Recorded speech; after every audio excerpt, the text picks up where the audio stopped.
in the world. Yes.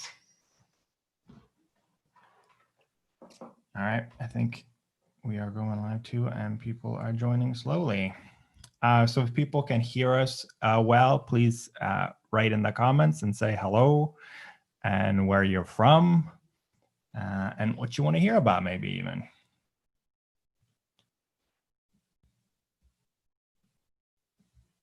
And then we'll know if you can hear us okay. Yes, we always need a minute or two just to make sure the tech is working correctly before we jump into these things. Right. And the more communication we get from you, the more quickly we know that. Great. Okay. Thank you, Michelle. Michelle can hear us. Great. Awesome. Sally from the UK. Hey, Sally again. Hello, Sally. When Tech and Mike looks Great. very pro. Thank you. All right. Great. Like to look fancy. Okay. Great. Okay, cool. So let's just start then. Okay.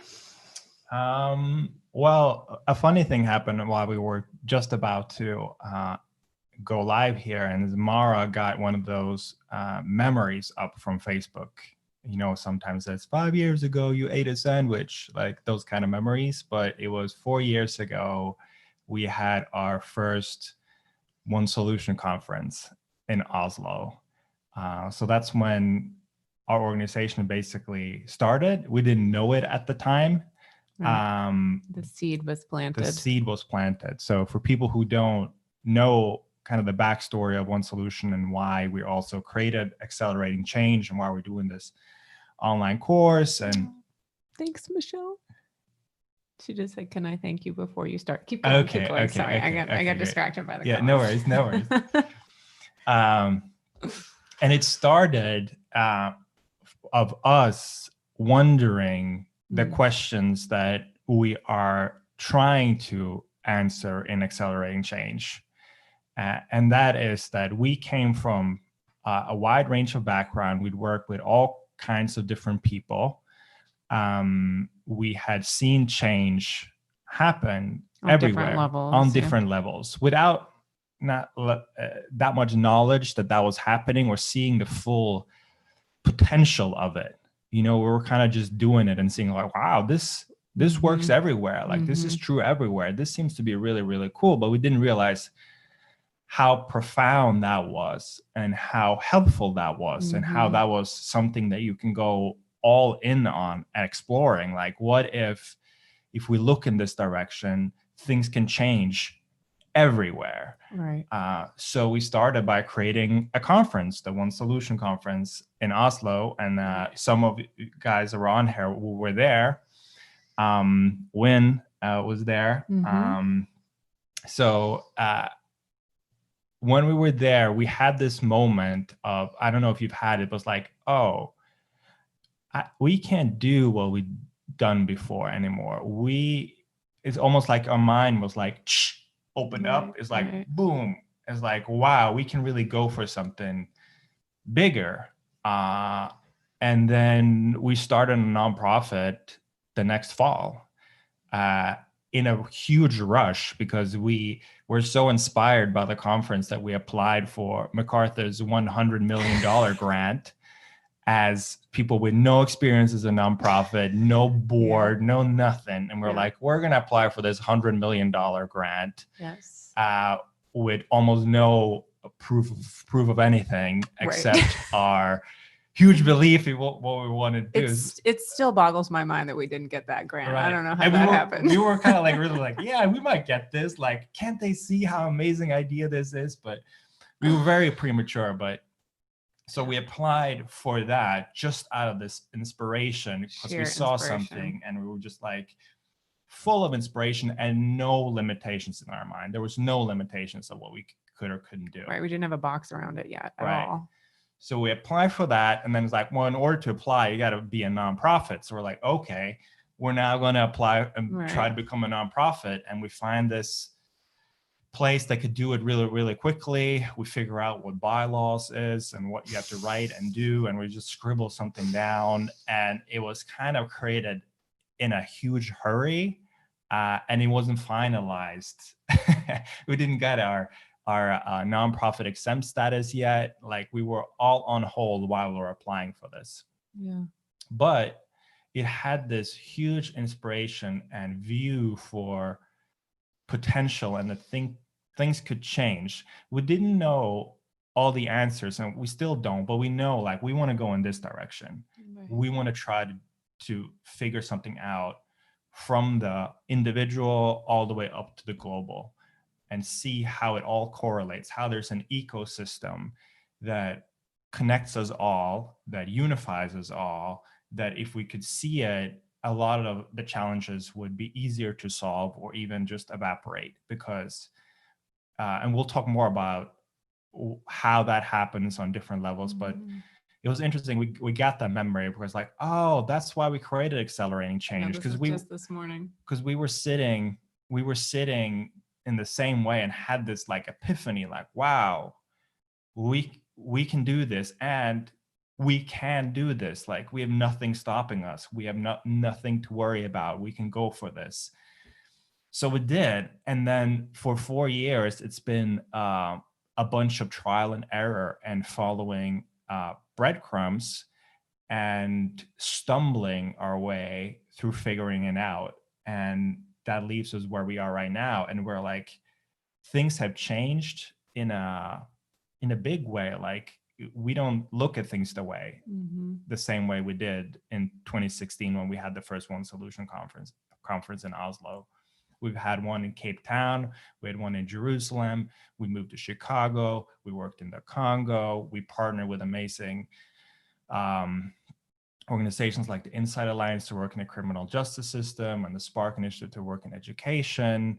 We work with all kinds of people. And from that idea, that hypothesis, the One Solution hypothesis, we called it at the time, we've seen it. We've seen that, wow, we were on the right track, but also that our mind keeps evolving. It keeps seeing something closer, a little bit closer to something that's true, and shedding some of the ideas that we have that isn't really helpful at the end of the day.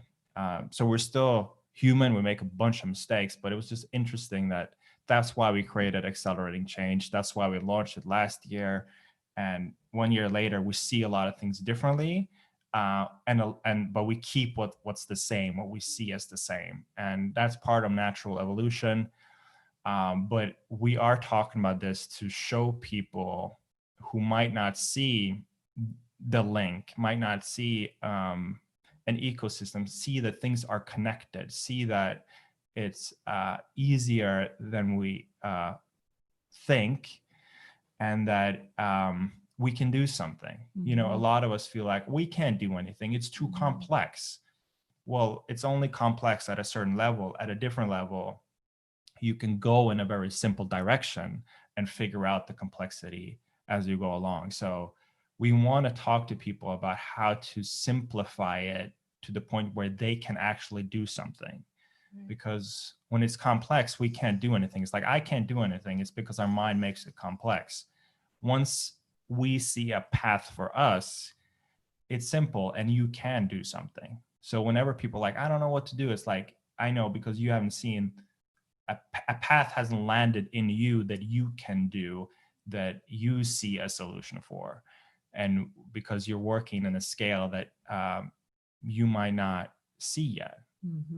And I know the more you talk with people and have conversations around it, you start to see patterns. You start to like have eyes for what's going on, and you'll start to see it everywhere. So that's a short spiel of the Facebook post we just saw this morning, but it really inspired us because we saw, wow, that's how it started. We've seen a lot of change, but a lot of it is the same. We have that same, or not the same, even stronger feeling, like a strong sense of like, wow, this is what we want to be doing, but it's different than when we started at the same time. So. And I completely forgot until you started talking about it, how, yes, that conference planted a seed because we had an idea, a moment of inspiration. But then just along the lines of this particular conversation we're having this morning and the course that we designed called Accelerating Change is because, you know, a lot of people feel like, well, change is hard and it's slow and people are stubborn and, you know, all of the things that deter people from ever even starting because they just look at what looks hard. And what I loved about that period in the beginning is we did so much stupid shit that like, you know, and I say stupid only in stupid in the best way. Like it was Right. unreasonable what we Right. did in the sense that like most people wouldn't necessarily rush to you know, form a 501c3 nonprofit entity in the United States with tax exemption status before we were even sure if we wanted to have a nonprofit organization. Right. But we knew in order to go for this $100 million grant, which we knew there was a 0.1% chance of us ever getting, Right. given that we were not an established organization without a track record. But it was all because the feeling of it was just so inspiring. And we knew that we were less interested in the outcome and we were more interested in the process of Right.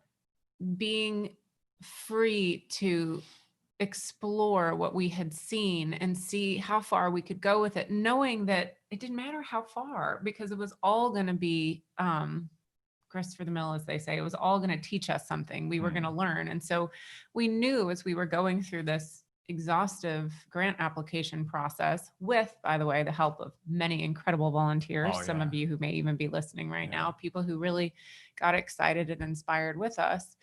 But we knew that that process alone was going to teach us a lot, show us a lot. So it didn't even matter if we got the $100 million grant, which of course we didn't. But the process was really enlightening and crystallizing, and it made us think through things. It took an idea and put some forms around it, some of which, as Adic said, we've kept and grown with, and others we kind of, you know, after I didn't get the grant, was like, well, actually, I'm kind of glad because I wouldn't have wanted to be stuck with that form that we presented in that application. I'd rather do something else. So, but in terms of the pace of it, and that's part of what we wanted, you know, this conversation and the online course that we designed to do for people was the pace of it was really quick, only because we saw very simply what underlies change in anywhere on any scale. And we weren't self-conscious or restricted about our freedom of thinking around how to do that. So that's a big reason why we created the course a few years later, is because we know that that capacity is with anyone to see the root of change more simply within their own mind, within their own soul, and then therefore see how that is interconnected to the truth of change in humanity with a capital H.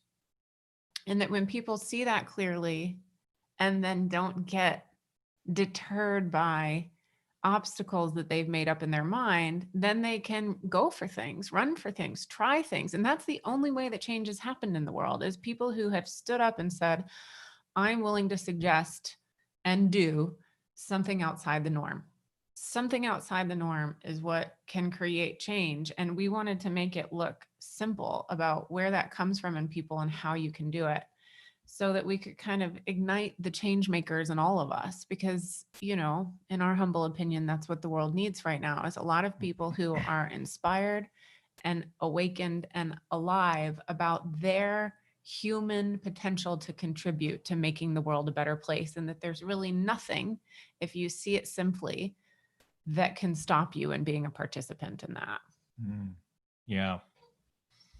It's really, it really is cool once you almost like, to me, it's like something lands in you that feels true enough for you to try to do something. And what was really strange after we started one solution was that we got so many people who were like really wanted to be part of it and like volunteered it. Like it was a crazy, overwhelming amount. We couldn't keep up with it. We didn't know what to do with a lot of it. We had just to tell people like, I don't know what we can do with it. And when people say like, well, you really need to be clear in order to move forward, you need to have your ducks in a row. I'm like, we didn't, like we have nothing ready, but people were kind of captured by a feeling, almost like it felt like, I don't know what these guys are trying to do, but like, I want to be a part of it. It seems like they're working at some kind of frequency. So we met Stephanie Fox, who joined our team and then created this amazing animation and now a book. She's now an author with children's book. Kenny and Ganilla were a couple that said, we want to work for you for a year for free. We're so inspired. So they work with us for a year. They took off their job and worked with it. It was amazing. I was like, what is going on here?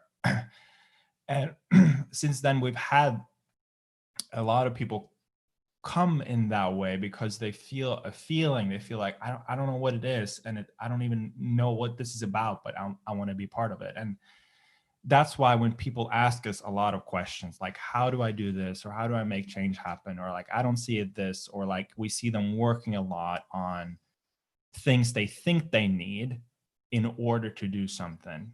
We go, well, we can't help you with that because that's not how we did it. We didn't do it that way.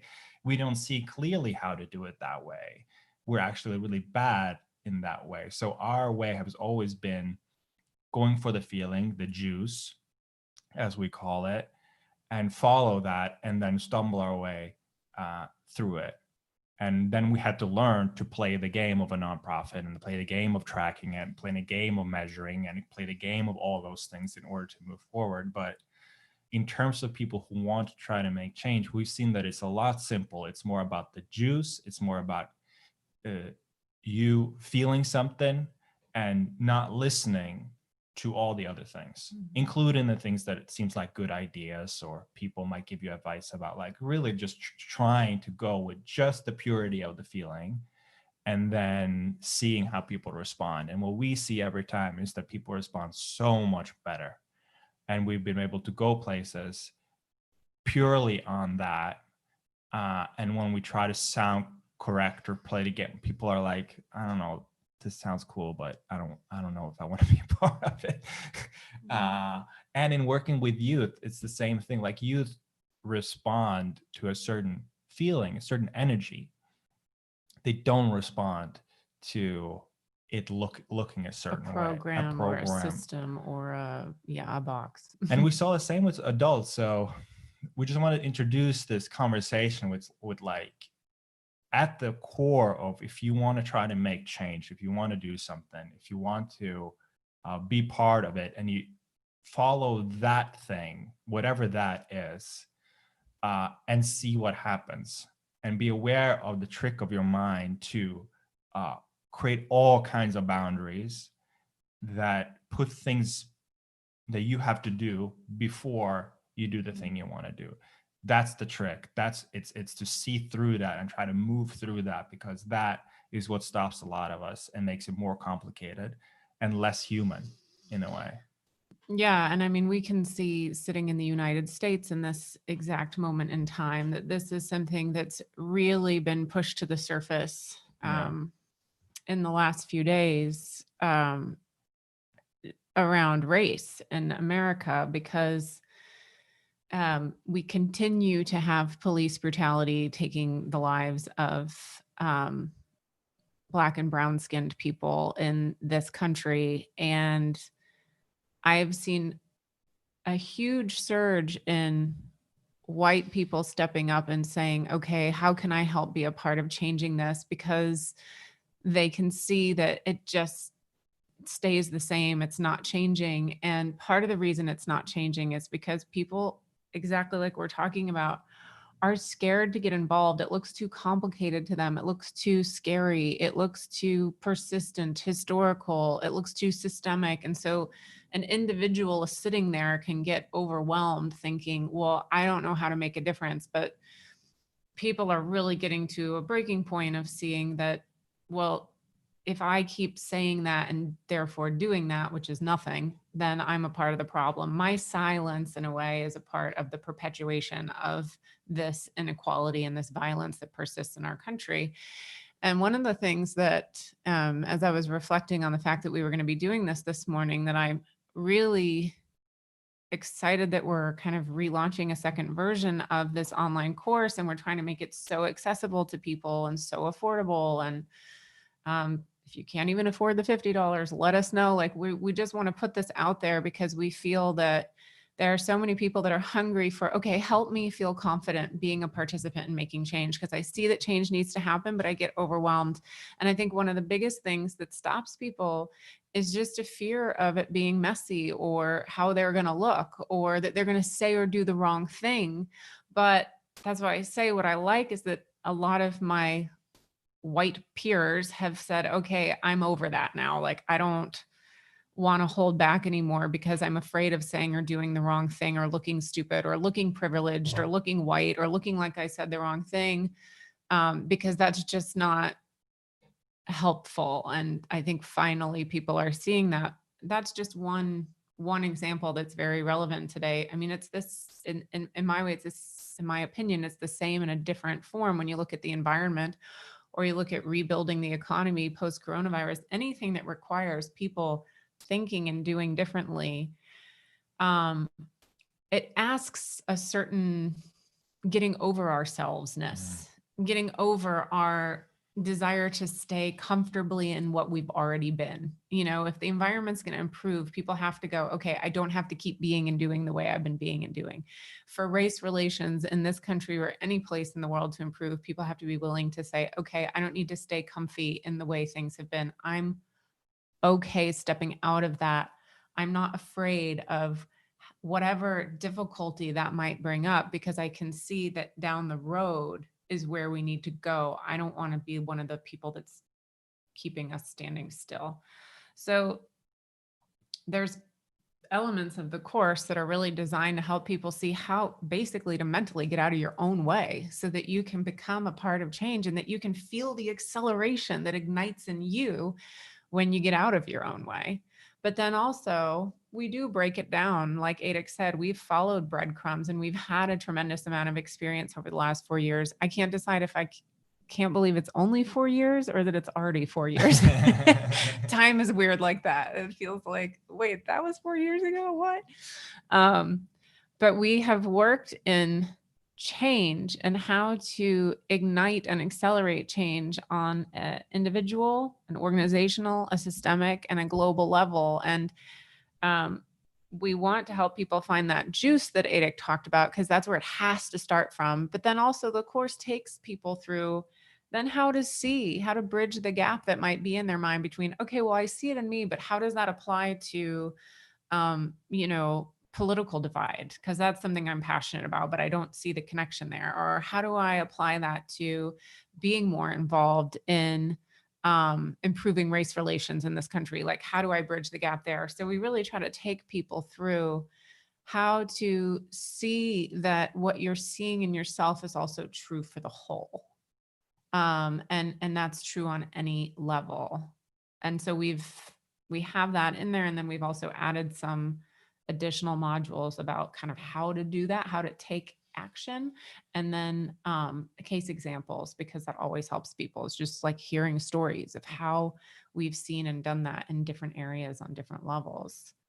But I think to come back to, what I really do think is the most powerful part is seeing the simplicity of the source of change, that it's not different everywhere, that at the most fundamental level, at the foundation, there's a disconnect in and this is just, of course, my opinion. So, I'm just going to say, I'm already like apologizing for it, but I'm just going to say this in my words and my understanding. And then I totally welcome questions, or if I confuse people or whatever, I'm happy please ask questions.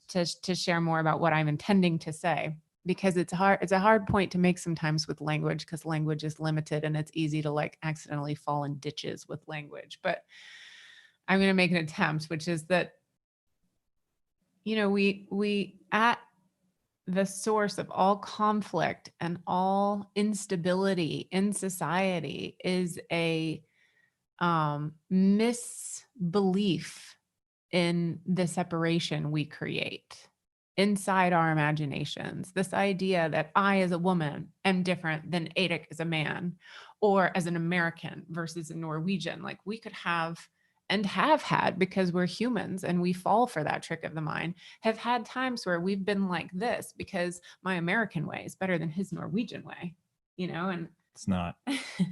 And there's times where we can really believe in the reality of that difference Yeah. or the solidness of that difference, not seeing that that is a completely human made construct. That yes, there are cultural practices and norms, but those things are born out of just ideas and habits that people have kind of collectively agreed upon.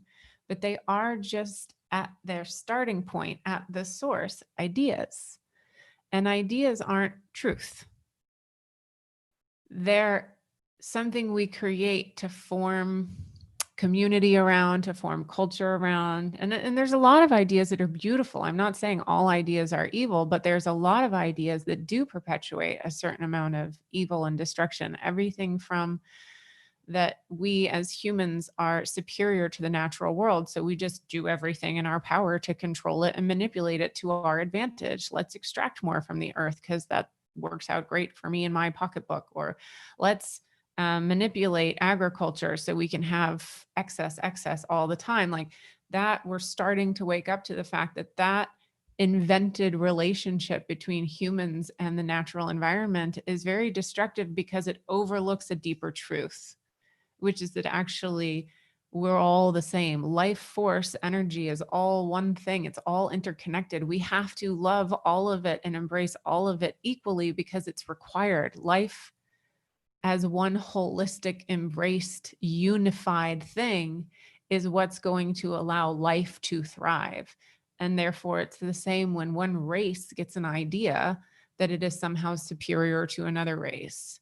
That, oh, well, by oppressing or exploiting this group of people, I'm going to do better. Well, lo and behold, that backfires and blows up in your face because it's not actually true.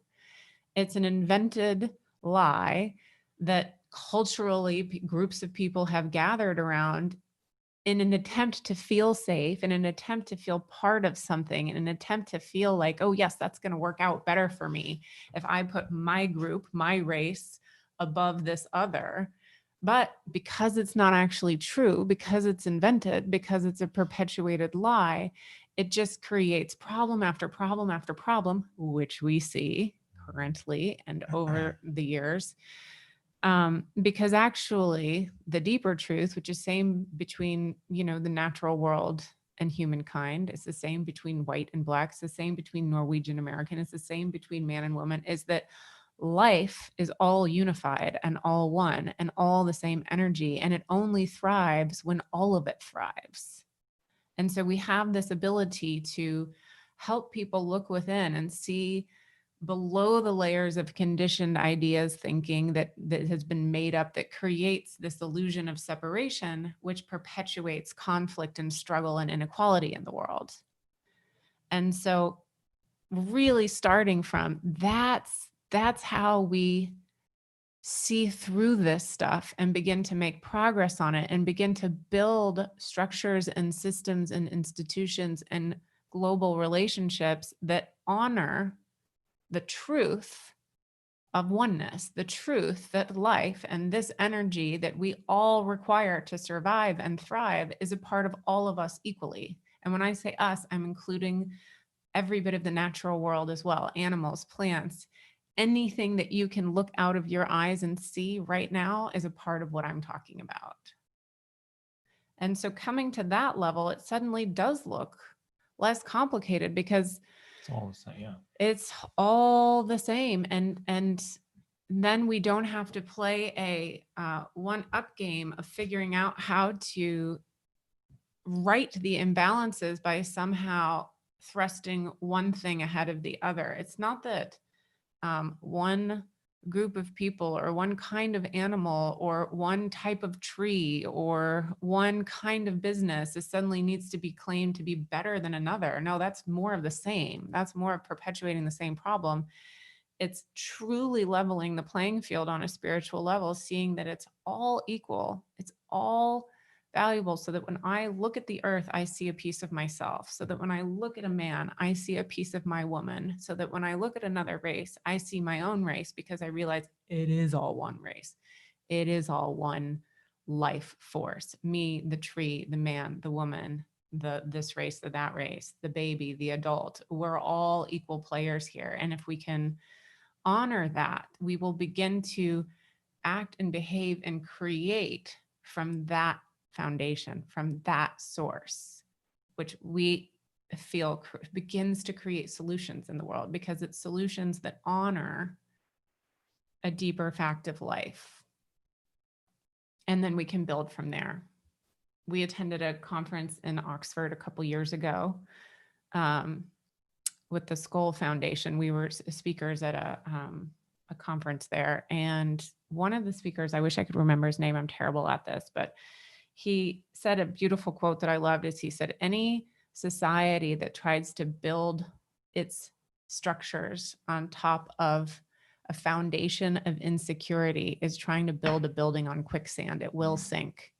And that struck me as so resonant with what One Solution and all of our work and this course and everything else is trying to be up to, is to say, how do we build on solid ground, on solid truth? Because you can see how our structures, our social structures right now, our criminal justice system, our policing, our environmental treatment, our businesses, they're all, because we haven't sort of, as a society, embraced a deeper, more loving understanding of the unified connectedness of all of us. We're trying to build structures in society on quicksand, and they're sinking and they're collapsing and they're killing people along the way that sadly don't need to be dying because of this. So I loved that quote because it just felt like, yeah, that's why we felt a little bit ridiculous when we called the conference One Solution. Of course, yeah. I remember people being like, does that sound like a band name or like some sort of eerie like Dictator's Manifesto? Or like I was like, no, I know, I can see so many ways in which these words sound bad. But in our hearts, it was speaking to what we were wanted to be aiming for in that conference, and then with the organization, the nonprofit that we formed, and the work that we now do, is that if we can build a foundation inside each of ourselves, and then therefore each of ourselves are participants in creating what it gets created in the world, whether in a family, a business, a political system, that foundation that solidly rests on the knowing, not a this knowing, but a soul, a heart, a spirit knowing that we are all one, that we are all unified, and that whatever I do to me, I do to you and everything else. Then we actually start building up on something that can stay standing.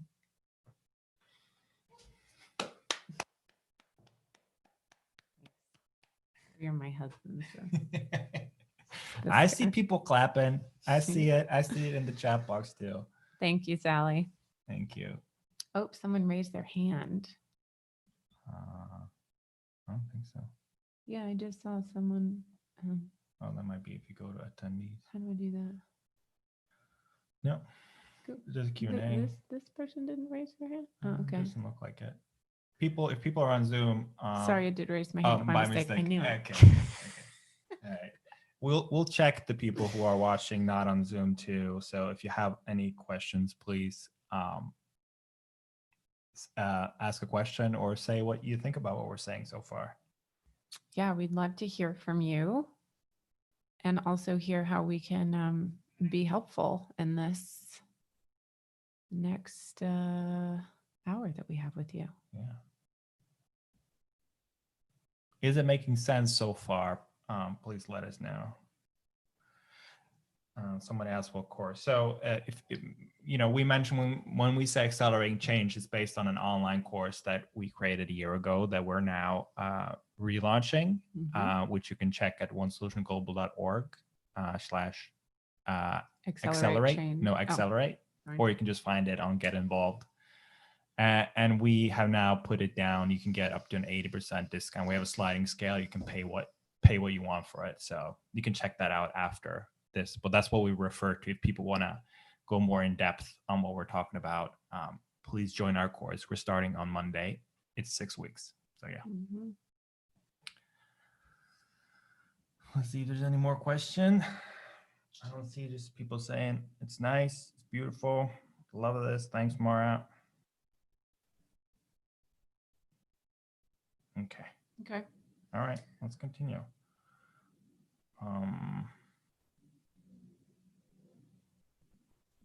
Yeah, we can put the link up. You'll put it up on Facebook and I'll put it up here. Just one second. I see someone just asked a question as well. OneSolutionGlobal.org/accelerate, right? Yeah. He's our tech extraordinaire. I am totally useless in that department, so I have to ask Only him all out of the time. necessity. Yes. If anybody wants to donate being our webmaster, Right. please feel free. Okay. Oh, great. Allie, you didn't know about our. So yeah, I just posted the link to the Accelerate Change website, but if you take the /accelerate off that, you'll just get to our general website, which you can explore. All right. So we got one question, OneSolutionGlobal.org. all making sense. Eric, you said about patterns and eyes for seeing what is going on. What did you mean? So what I mean by that is like what Mara said is like, if we can try to find the kind of the biggest scale of all, or the deepest truth, is that it's all one. You know, we started thinking about one solution, that one solution, like it's all one. You know what I mean? That is the thing that would solve so many issues in our mind, to see it all as one, as one ecosystem. You can't really, and that you are that one. You know, if this is part of me, I can't do certain things to it because it's part of me. If I feel like it's different than me, I'll treat it differently. And that's true with nature, with what we call humans. It's true with everything. As soon as it's looks different than me, we just treat it differently. If it's part of me or within what I identify with, I treat it well. So if I identify with this, I tend to treat it well. So that this identification with things on different levels creates a lot of issues. So that deepest part of it is to see that it's all connected. Now, as a human walking the earth, it doesn't look like that all the time. It just doesn't. It has moments where things look differently. It looks like things are separate from me. So but once I start to look in the direction and start to get curious about seeing that it's one, it starts to show up everywhere, and you start to see it everywhere. You start to see, and that's what I mean, you start to see patterns, is because you see patterns in wherever direction you're looking. Okay, you'll just start to see it. It's crazy. That's why on a horrible level, if you keep a very narrow mind and just keep looking there, you'll see proof of that no matter what. And that's a dangerous thing too, you know, if you just keep looking at one. So right, that's how inequalities get really embedded in a culture. Right. Or that's why a certain belief system or a certain culture or way of thinking comes. If you see this is the thing and you only think that is the thing, then you'll start to dismiss all kinds of stuff that is really true and is giving you signs and is giving you patterns, because you are looking at a certain thing.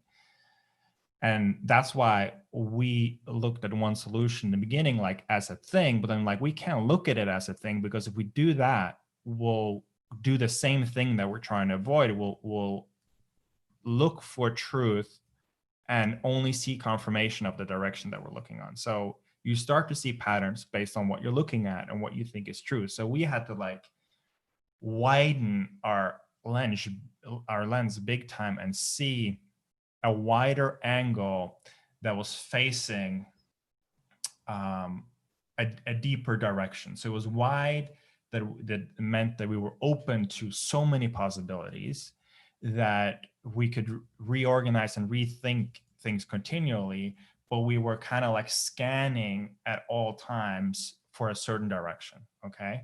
And it is a scanning. It is like, you know, try and figure it out in real time. You're always kind of scanning for truth. We never really land on it, but we keep walking, scanning for it. And then you start to see patterns that are in line with that. So the mind really shows you exactly whatever kind of thing you're looking for, you know? So when we started to look for patterns, we look like, so what is the connection between the individual and the global? As soon as you have that question, your mind will literally start to show it to you.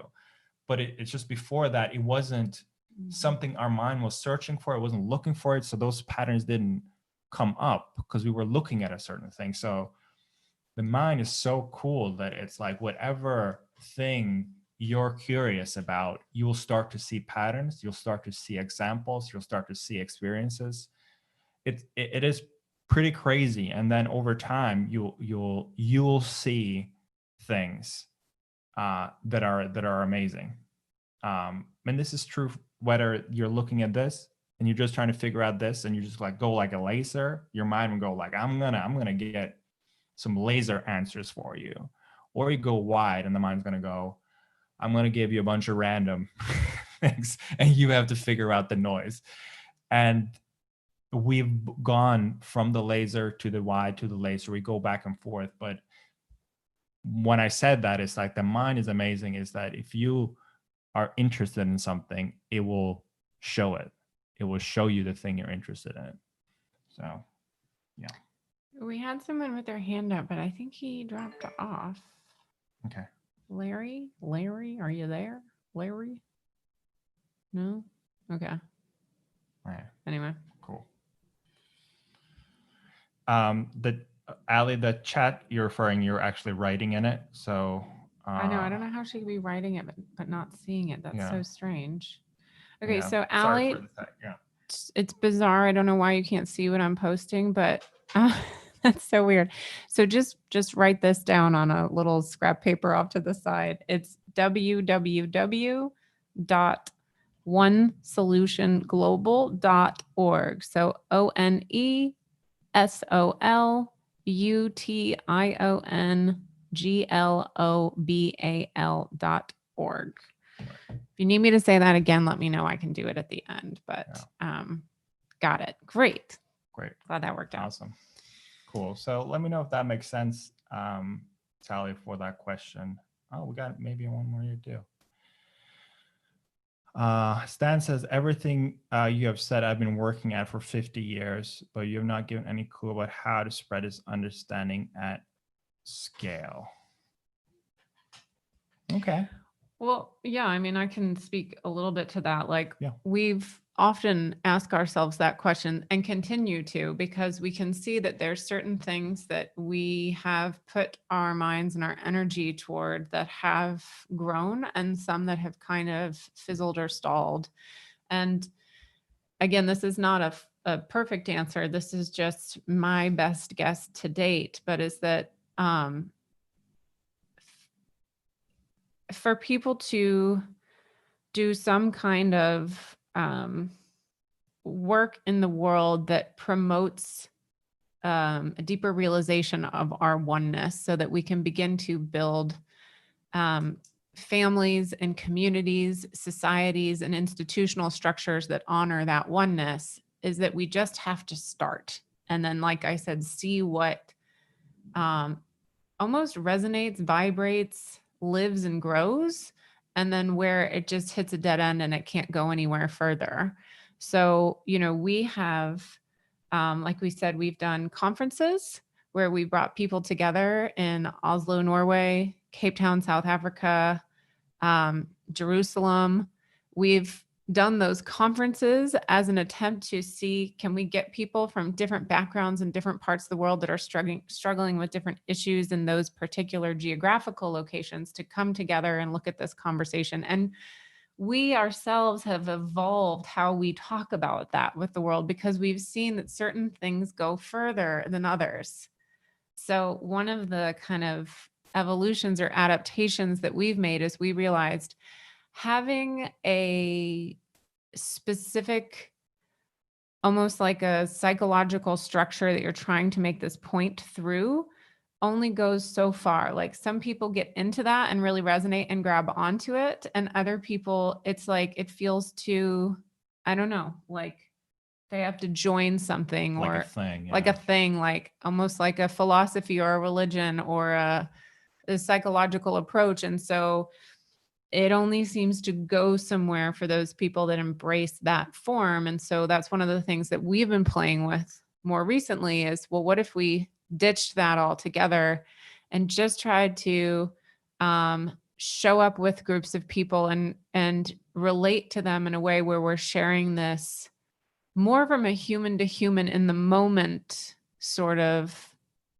um, modality, for lack, it's not a modality, but it's a way of being, really trusting that it's about truth resonates with truth. Like the young people we work with, like Adix said, they always said real recognizes real. And so we're trying to like have more real conversations about this with different people and trusting that the real in them will recognize the real in us and the real in this conversation. So conferences was one way. Packaging in a certain explanation was one way. Working with youth and enabling youth to share their understanding of the oneness has been a way that we've really enjoyed playing with that has scaled. Now it's scaled on a, I don't know, you would probably say, Stan, really small scale, but we probably would say it's good, it's growing, it's headed in a direction. So scale is a really interesting question that I think we all struggle with. Ultimately, deep in my soul, it's like, I just want to help in whatever way I can in my existence, in my life on this planet, for however long that lasts, or maybe it's many lives. I don't know. I want to feel energetically that I'm making a contribution to the greater good, that I'm making a contribution to the realization of oneness amongst humans and the planet and all life. How I do that and the scale it goes in this lifetime, I don't really know that I even can measure that. Now, there are certain ways, if I get a research grant, that I have to, with data, with heads, with people in individual bodies. I have to say, this is the number of kids that we're going to work with. And we've done that game too. Like here in Chicago with the Rebels for Peace, that's our youth program. And by the way, Accelerating Change goes to supporting that youth program. um, we have had to say, okay, this is how many kids we have in our summer internship every summer. And actually we just got a really great offer to do an extra one because a woman from another organization came across our work and was like, I love what you guys are doing. I'd like to support it by sending youth to you. That's a numbers game, which is a scale game, which says, okay, how many kids, how many dollars does that cost? That's very tangible. There's also, and there's nothing wrong with that. Like, I think that's an important part of this dance, this that we're currently in as One Solution, a nonprofit organization that's trying to make a difference. But there's also a part of scale that's immeasurable in my experience. And I've gotten much more comfortable, I would say, massively compared to where I started. Ada can tell you, I used to be a little bit obsessed with needing a plan and needing to have numbers that were attached to that plan, or else I felt a little bit like to sort of afloat in a sea of nothingness. But I really do think that there's a part of scale, there's a part of impact that is happening on an invisible level. It's happening on an energetic level. And I think we as, and I don't know, the person who asked this question might be like, oh, she's gone totally off the deep end now. I don't know, but I feel similar to like what I've seen happen in the coronavirus. Like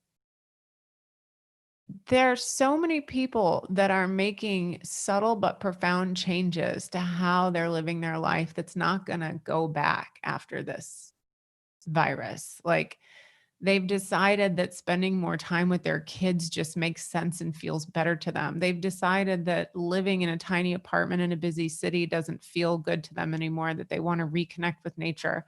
I've seen so many people get more deeply connected to their families and more deeply connected to nature during this pandemic. And I don't know how to measure that. I don't know how to go around and ask someone, so what is the scale of the impact of coronavirus on family relationship and human relationship to planet Earth. I don't necessarily know how to measure that, but in my soul, I feel, which is probably a little bit maybe too abstract for some people, but in my soul, I feel that there's some shift that's taking place there that's creating a change on a large scale, measurable or not. And there are probably entities that can't even measure this 10 years from now. They'll look back and go, oh, yeah, post coronavirus, X amount of this happened and X amount of that happened. But anyway, I share all of that to say, I think it's a worthwhile thing to try to measure what we're doing and try to affect change as broadly as we can. And that's a worthwhile place to put our minds to say, how can we scale change? How can we help more? But I also feel like for me personally, it's just for me personally, I've had to do a dance within myself of assuming that I'm going to be able to see the scale of my efforts sometimes and in many ways not, and to find some peace in that and to trust that there's a deeper intelligence behind life that is moving all of us and all of this in a direction that will have effect across the board. Can I add something to that? Please, I was going to say you'd probably say something different and maybe much clearer. I don't know. No, I think the thing that I would say about scale, and it's connected to like why we started One Solution. So a lot of people, when they hear One Solution, they might hear, oh, these people have the solution, or these people have the answers to all the scales, whatever. But that's exactly the opposite of what we think it is. We're saying that when we're talking about scales and different scales, we're trying to inspire people to see it for themselves. Mhm. Okay, we can't do it. We don't have the answers for everything. We are doing One Solution in order to inspire people to see within themselves, within any scale that comes to their mind. So when we talk with people who work in the criminal justice system, we share what we share. They're like, oh, I know that. And then like, boom, they go. And I then can do that. and they work within that scale. And that's how it scales on that area. Or people who are like been working at a global level, they hear about this and they're like, boom, oh man, I get it. I see the connection points. Or people who like work with families at a smaller scale. They're like, boom, oh great. I want to work with that. So we're not in the game of growing one organizations that work within all these different ways, tracking it and number it. We're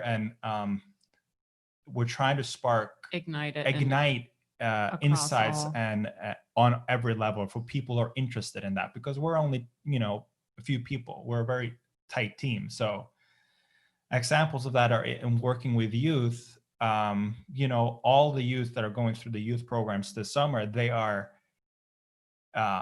we're talking with them, and then we're waiting for them to see something that inspires them to change what they want to change in the way they want to change it. So we have some amazing, cool people. Like we have photographers, videographers, poets, spoken word musicians, graphic designers, painters, comedians, theater people. And within all those different ways, when we talk about the things we're talking about in this this virtual event, they get inspired, and then because their world is like photography or poetry, they're like, in their mind it's like boom, they go out and take pictures, or they write something, or they create this video, or they paint this piece of art. And that, because it's scaled via their insights and the billions of people's personal insight, you really reach a wide range of people in a wide range of ways. Mm-hmm. But we are not doing it. They are. You know what I mean? People are doing it because people have unique perspectives. They have unique like ways of seeing it, and they just go and do it. So in our direction as One Solution, and in our collective too, it's to ignite something that spreads within the people, not within an organization. We're almost like That's why we create things like the jetpacks, the accelerating change. It's not for us to accelerate change, it's for people to get inspired from the inside to do things. And that we can track at a certain level, but we can also just see the ripple effects, because like they create that, then that helped that person, then that helps that person. And sometimes we can interview and follow and track that, but it really like it's spread out. So we're very much a partnership, collaboration, leadership, ignite strategy, because we're such a small team. We're more on a spreading a philosophical foundation, or not a philosophical, just an insight that helps people. So that's how we do it. Other people would probably just like want to know how to scale an organization, but that's our strategy.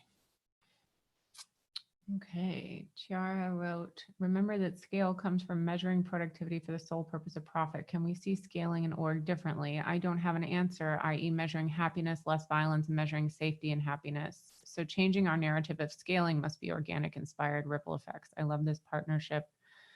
Love it. That's great. Collab. Yeah. Yeah, that's true. Yeah. Awesome. Let me see if there's anything. No, and that's exactly how we've felt as well. That trying to think of a metaphor and it's not coming to mind, but there's it's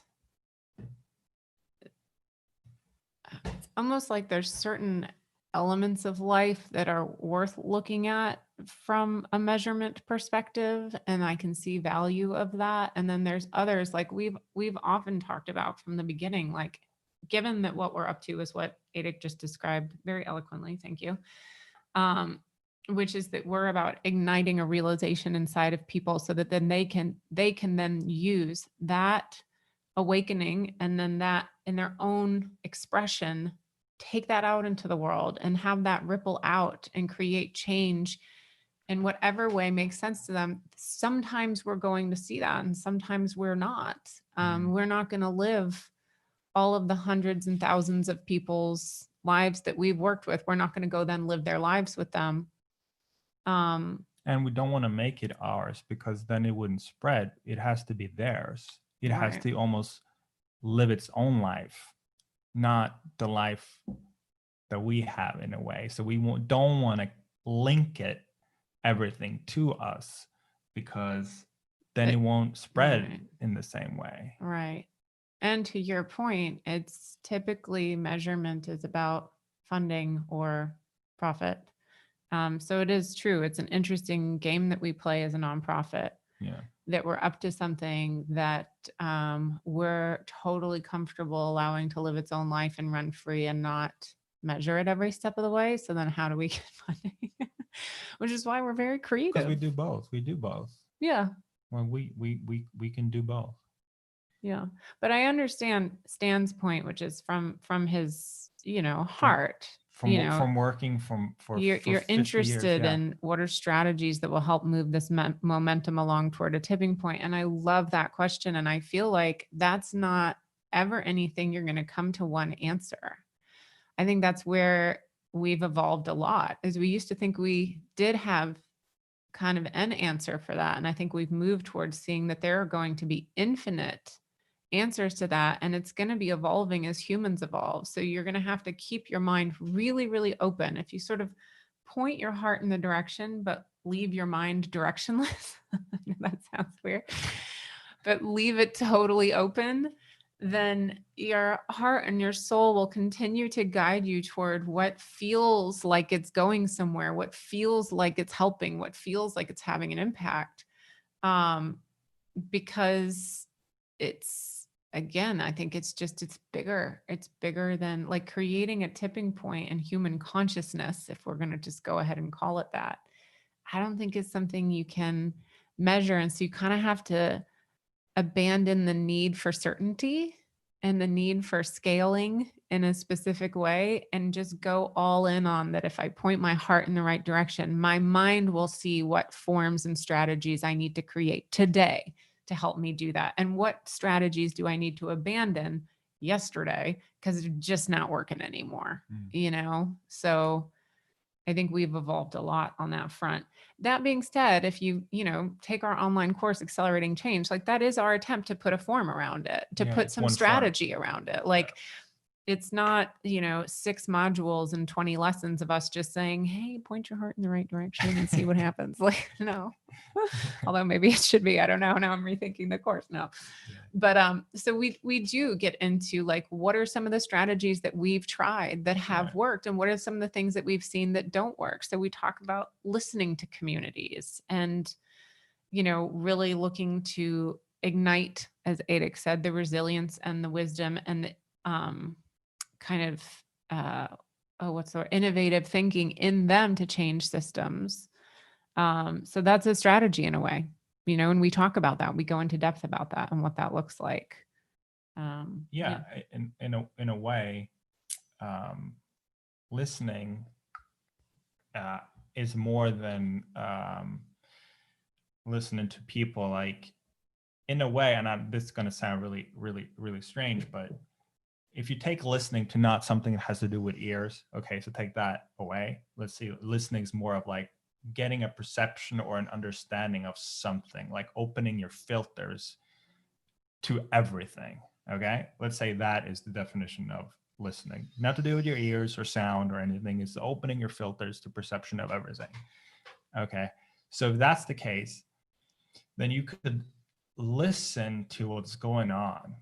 Okay, so if you look at the situation now with George Floyd and all that, you could open your perception, you open your filters to the perception. I'm just making up these words, but and then see what occurs once you do that. If you gain some kind of understanding and next steps, and you'll figure something out at that scale. But a lot of us, we listen with our thoughts, with our fears, with our filters, with our past, with our knowledge, with our education, with whatever it is. So we listen through that and we'll look at the situation and we try to make a decision on what to do. But at any scale, if we don't know the answer to how to do it, it is a filter listening thing. Because if our perception was open, we would have seen how to do it. So at any scale, it's always that we go back to, is that when that happens, you'll see things at different scales that is way more powerful, but because it comes from listening and it comes from seeing. It doesn't come from kind of our way of doing it, or what we have seen about it. It kind of comes from you, because you enter this like deeper level of listening. And you can do this on so many things. You can do this with your with your wife. It's like you go in and it's just like an open perception. You get a deeper understanding of her in this case by opening up something that it's not about words or sound or anything. It's just like you get like, oh, I see now, I understand, and I see what to do. I understand how to be. You can do that going into a classroom with kids. Is that not what they're saying, not what we're doing, but you open up your perception and you meet something and you see what to do, and you know what to do with that classroom of kids, and you know how to reach them and how to inspire change and how to do things. You just know it because you're everything's open. Or you can do that at a conference, or you can do that when if you're a painter, you're about to paint, or you're about to write something, you're about to write a book. It's like you listen, you open up everything, and it just comes out of you. And that's how it scales in that way. So whatever the scale is, the process and the foundation is the same. In order to see an answer, the most impactful answer is that something that comes from inside of you, because in a moment of silence where you see what to do. And that's what we're trying to do, with this online course, and in general, every day we try to do it. We try to listen to everything on small scale, big scale, because we work across all these different areas. We've had to really listen and take things in order to understand. We came from Norway and Brooklyn and came to Chicago. we knew nothing here. Mhm. We knew absolutely nothing. Nobody, nothing about the culture, nothing about anything. So we had to like listen and figure out, oh, okay. And then now we start to see and we're able to connect with people because it came to us via opening up our filters. Same when we go to Israel and Palestine, you go there and you just open up and it all makes sense. The conflict makes sense. Why it's happening makes sense. What role you can play in it makes sense because it's open. So that's how you can move around world, like the world really seeing what to do in any situation at any scale, is that when that's open, it comes to you and you know what to do. I love what Gosha wrote here because she's basically echoing the point you just made that um, in the world of my full-time job, measuring impact is huge.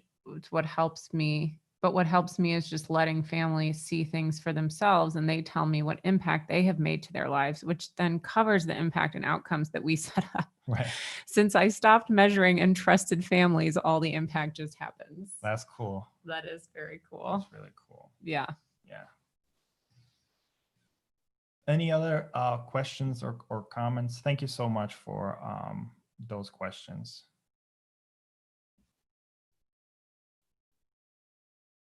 And I just to go back to what Stan said, I also feel that a shift is taking place, and I'm interested in helping this momentum along. Like I do too, and I've often wondered, like, does everyone feel like this? And every time, do all humans think that they're a part of a shift? And I don't, because it's always shifting. right? Yeah, like yeah, probably.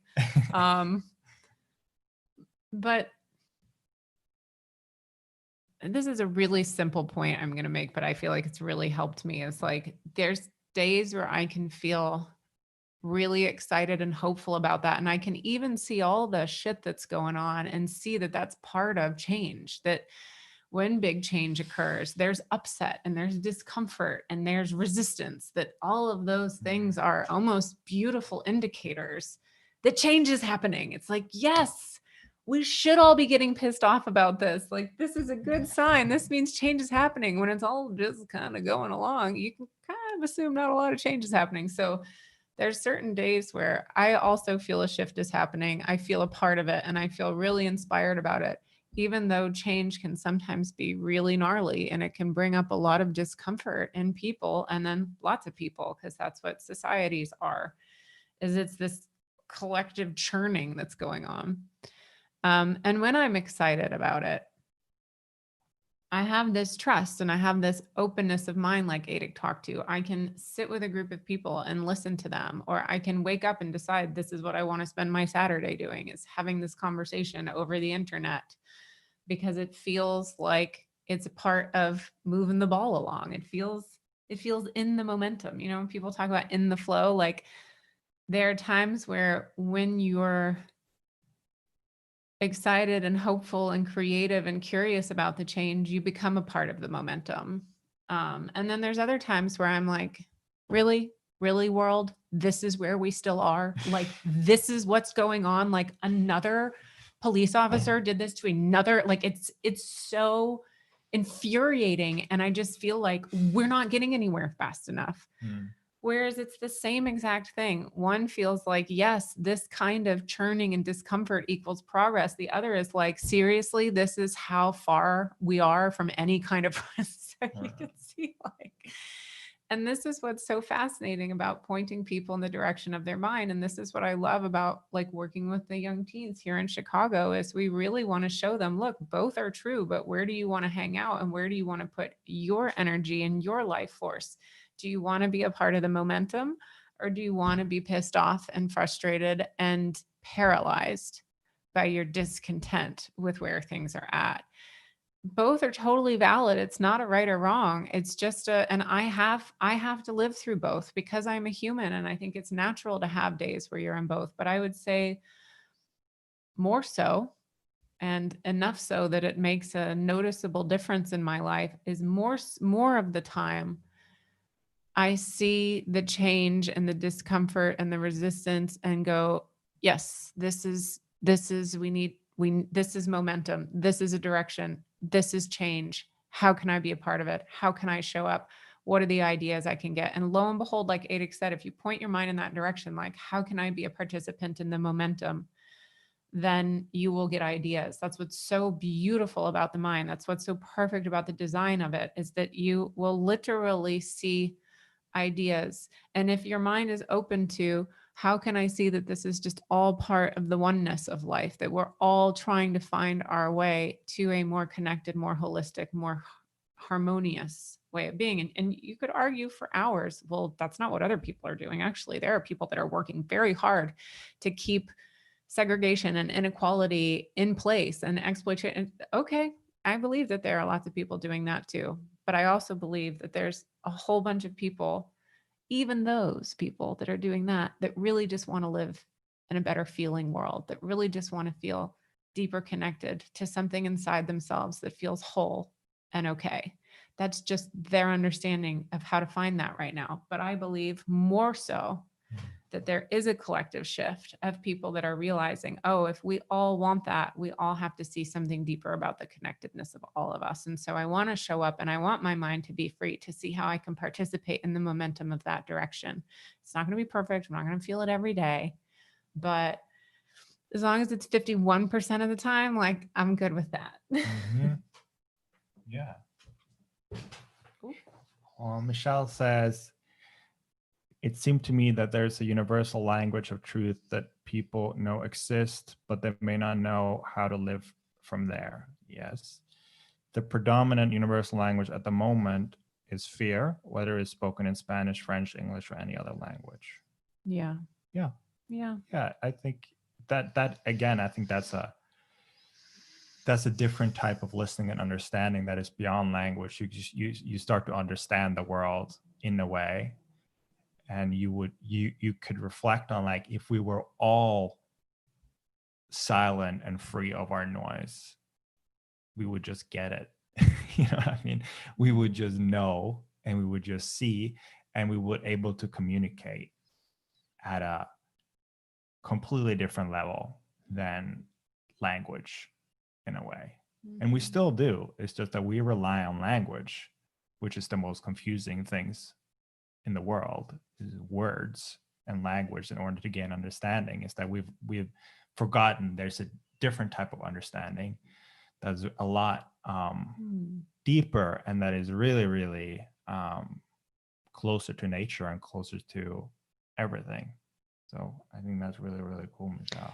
I don't know, Michelle, if you were with us a few weekends ago when we had our second virtual deep dive on creating change in the unknown. So we had a Saturday. Which I see this is title now. So sorry if for people on Facebook, it's wrong title. Anyway, go ahead. Oh no, we did that again. Yeah, we always make mistakes here We One do Solution, always but we're okay with it, even though you might not be. Yeah. So anyway, the reason I bring this up is because one of our guest speakers is a beautiful woman named Kaya, who is a Norwegian nurse, but she's a traveling nurse, right? I don't know what you call it. She's not a traveling nurse, but she gets sent. She gets sent places sometimes. Yeah. So she goes to different parts of the world that are having medical crises, and so since coronavirus hit, she was is stationed in Italy for a few months or weeks or something. And she talked about being Norwegian and not speaking Italian, but being with these people, many of whom were on their deathbed and dying in her presence. And you really should just watch it, because she does a beautiful job of explaining Watch that one. the connection that happens between humans, even when they can't speak to each other. And I see that with our baby, our 8-month-old son. And I've been looking at him a lot recently. Well, that's a funny statement, but particularly in what I'm about to say, thinking about the racial tension in America right now, and, looking into his eyes and seeing how none of that exists. Like, he doesn't have a concept of race at all yet. And then, what can I do or not do to facilitate his development in a society and a culture that keeps him grounded in what you're talking about, that it seems to me that there's a universal truth that people know exists, but they don't know how to live from there. And I think people do know how to live from there, but socially, we unfortunately, often accidentally or innocently, train people out of that truth. We teach them that there are certain things that matter for their well-being or their value, everything from grades to trophies to profit to making, like, all of these things that start to obscure people's clarity around that truth that they're just born with. But I look in his eyes and I see that truth, and I see that it is so, and not obscured by anything yet. And so it's like, okay, what can I as a parent do or not do, like I said, to try to, allow him to live from that truth as much as possible. And I even thought, like, the fact that I already call him a him is probably part of it. And then I was like, well, what would I call him? And I was like, I don't know, anything. Teo, soul, baby. Oh, Michelle says, my son never spoke until he was 3. Nonverbal communication is wow. profound. Yeah, That's so interesting. Yeah. that's true.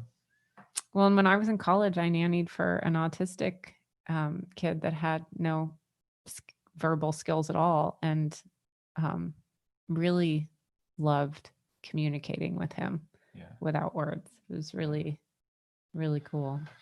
Before Frustrating at times, but cool.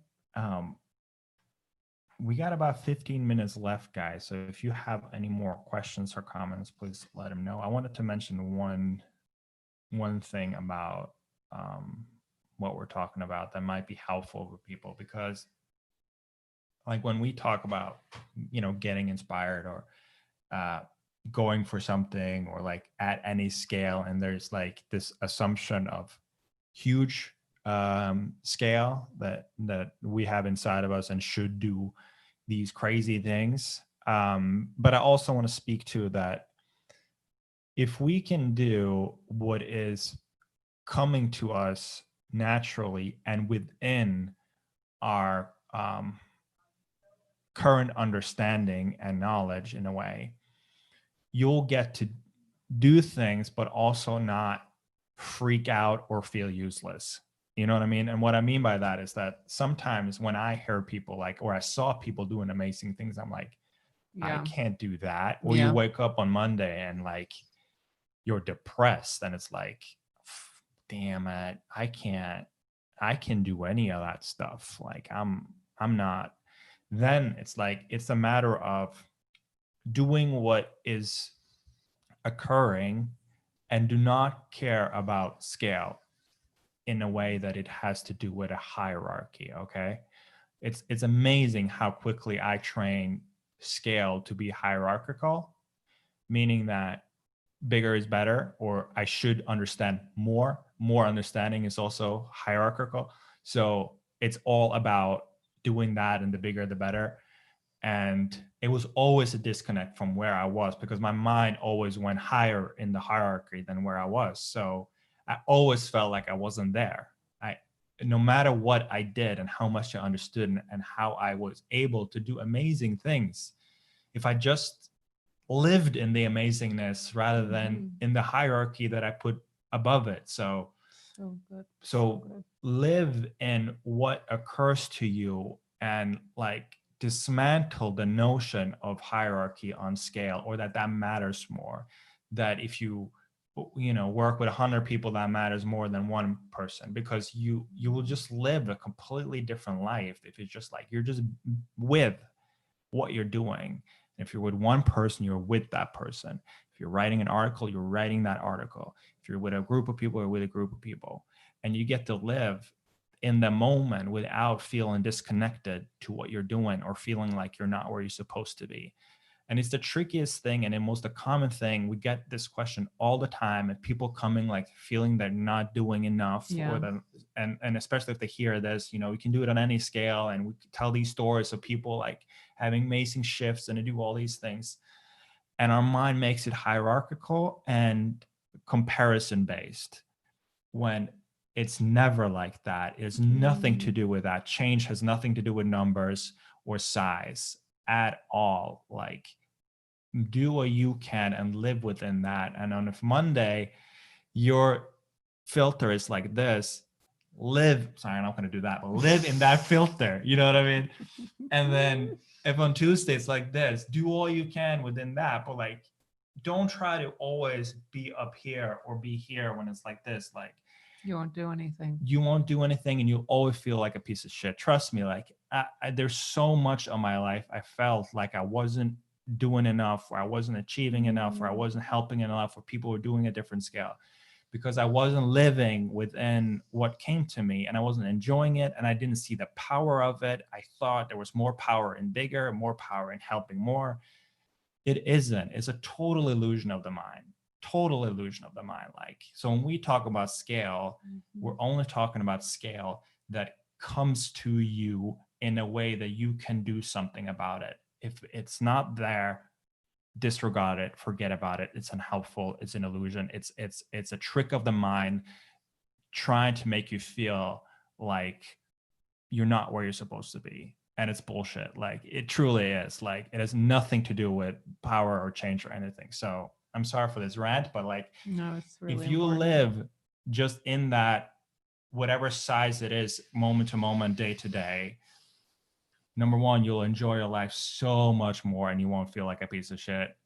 And you'll get to help way more because you're in the moment with what is happening, not in a hierarchical measuring battle. And I'm only sharing this because out of experience, it's my mind habit. I've seen in a lot of people that come to us is that they make the link. If it's about scale, bigger is better. It's not. Stay where you are, keep going doing that. And that's how the world's going to change, because that's going to, at the end of the day, have people feel really happy and good. And that's what we want. You okay?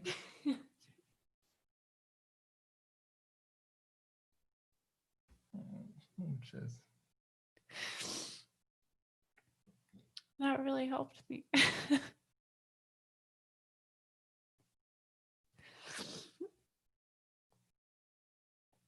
That's really true what you just said. And I'm just getting so emotional because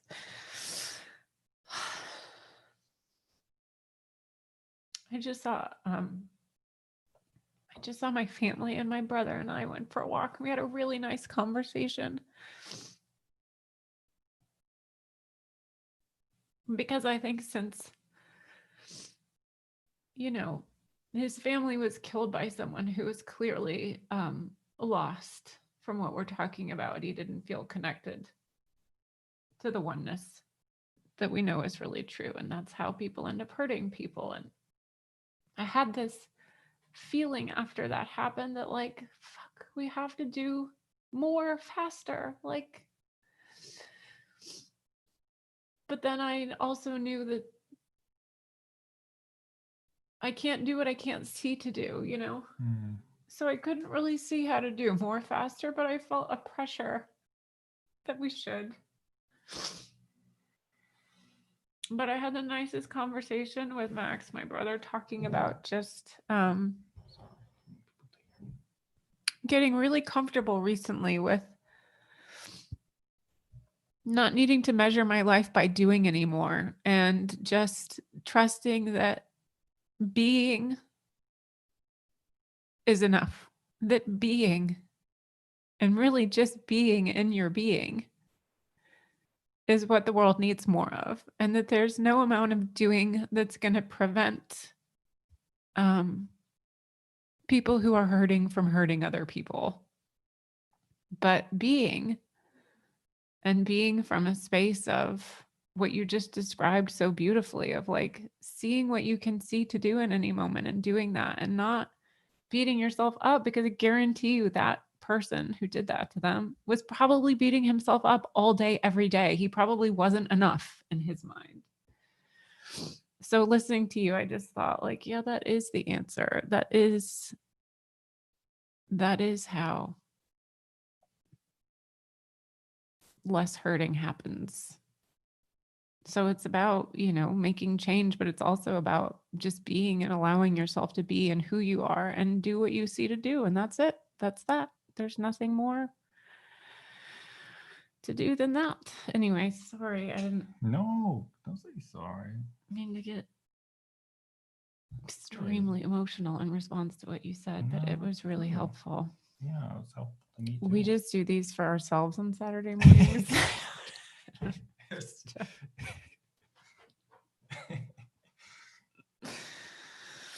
All right. yeah. Well, people seem to like you opening up, so it's great. Awesome. So cute. My family's sending me pictures right now. Well, I think that is the perfect place to. Yeah, I'm good. I don't think there's more to say after that. You know, we're also at the end of the time. Thank you so much, guys, for joining. This is a little shorter one than our last deep dives, but we just wanted to give you a feel for kind of what we shared about One Solution and accelerating change. And we hope for those of you who wants to join us, we start on Monday for 6 weeks. It's a sliding scale.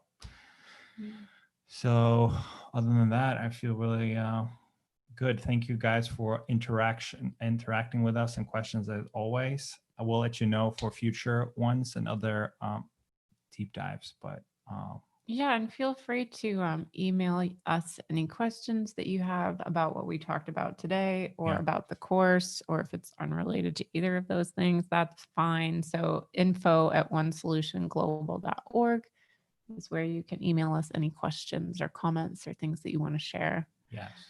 Thank you all for all of the thank yous and the appreciation. We love and appreciate you guys too. Yeah. Thank you so much, guys. All right. Oh, how nice.